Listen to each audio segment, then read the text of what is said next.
Hello, my name is Jaquay Powell. I'm here to tell you about Shintoism for humanities. Now, what is Shintoism? Shintoism is an ancient native religion of Japan that is still practiced throughout the country today. It's such an important part of Japanese culture, their history, even their government at some points. Now, Shintoism focuses on your relationship with kami. Kami being deity, shrine of some sort of holy existence.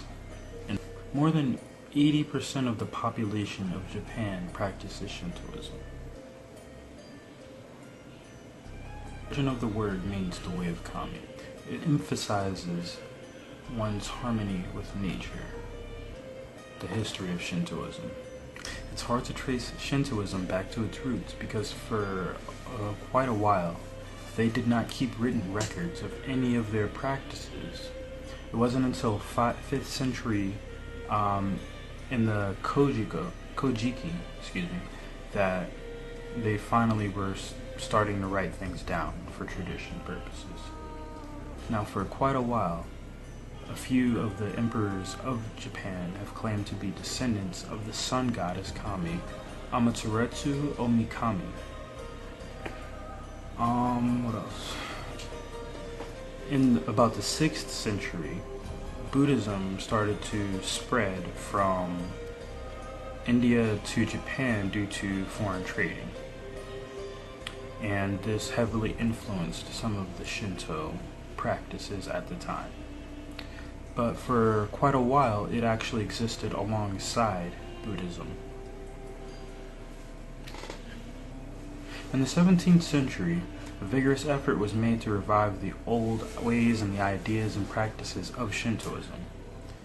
This was kind of all called forth in the 19th century, finally with something called the Meiji Restoration. This is when the ancient department of Shinto rites were reestablished. It gave it an identity as a religion again. In the 17th century, a vigorous effort was made to revive the old ways and ideas of Shintoism.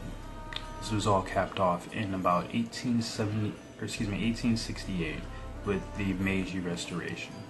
This is where some of the old practices and rites of Shintoism were reestablished. At this point, it was actually separated into two separate groups. The state shrines, which were supported by the government, and the sectarian churches, which were more practical, just less controlled by the government, which is always better. Anyway, ancient mythology was used to glorify the empire and the state, and the state Shinto actually became a powerful weapon in the hands of the militarists. Basically mean they used the religion or practice or faith of these people. They misused it and used it to glorify their efforts of aggression and enact their policies and bills in order to get what they want. So, in 1884, an official cult of great teaching was established which joined Shinto lore and Buddhist practice. This is why the Buddhist and Shinto shrines look somewhat similar. In 1945, Emperor Hirohito publicly disclaimed his divine ancestry. He renounced his lineage from sun goddess Amaterasu. After Japan's defeat in World War II, Shintoism was basically disestablished due to General Douglas MacArthur's opinion or force that the government of Japan was misusing the Shinto religion to manipulate people in order to do their violent bidding for short terms. Currently, Shintoism is found all over the world, anywhere that there's a large Japanese community, and they still practice to this day. Some of the beliefs and practices of the Shinto religions are the belief in the existence of power, as in an extra energy of some sort, kind of like chi or ki of sorts, whatever you want to call it, and the existence of kami, or divine entity or God, whatever you want to call it. Shintoism believes it's more of a practice, a way of life, than it is a religion. As in, this is something they do on a daily basis. This is something that they strive to do. Every minute of every day, just like the Buddhists who want to find insight in that moment, this is what the Shinto practice, to become one with nature. Makato is the basis of Shintoism. It means sincerity. Now, alongside that, there's another principle, which is known as the purity of the heart. It serves as a natural companion to Makato. Between these two, not only are you more sincere, meaning you're more honest, you're more direct, you do things with a purpose, and you don't come off as shady, and that's not your intention. Your intention is honestly to do whatever it is to do. Now, the reason this is important is because sincerity encompasses a lot of basic moral issues. Should you do something? Should you lie to somebody? Is it sincere? This is something that, most people clearly ask themselves. Now, in Shintoism, there is a ethical context known as the Kanagara no Michi, which basically means that virtue is inseparable from the rest of life. Now, there's a belief in Shintoism called Kanagara no Michi. This basically means that virtue is inseparable from the rest of life, especially life lived in harmony with the natural world, either once you become connected with kami or your entities. Beauty, truth, goodness, and morality are all connected and inseparable from each other.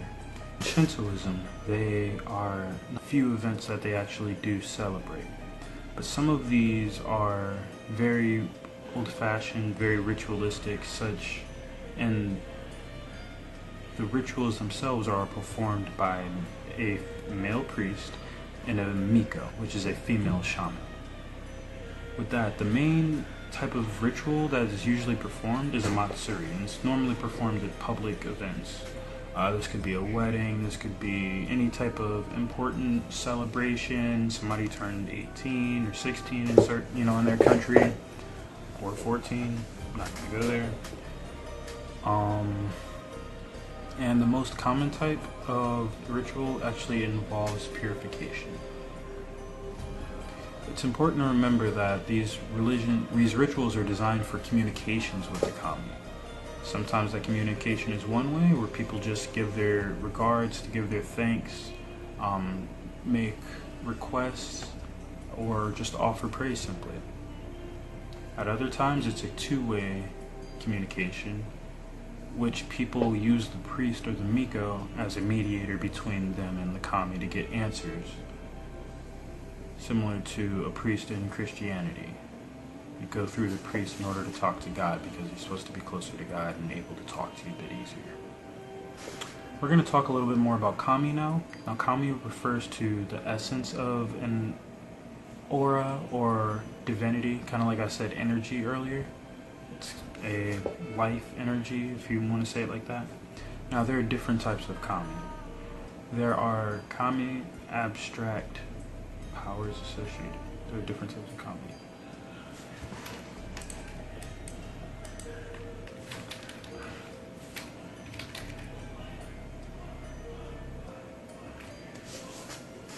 Now, in Shintoism, we're going to talk about kami. Now, there are a few different types. The first one being an abstract power associated with some type of nature. Like we said before, Amaterasu is the goddess of the sun. There are different ones known for summer in various towns or villages. Those sometimes are family ancestors or souls of the auspicious dead.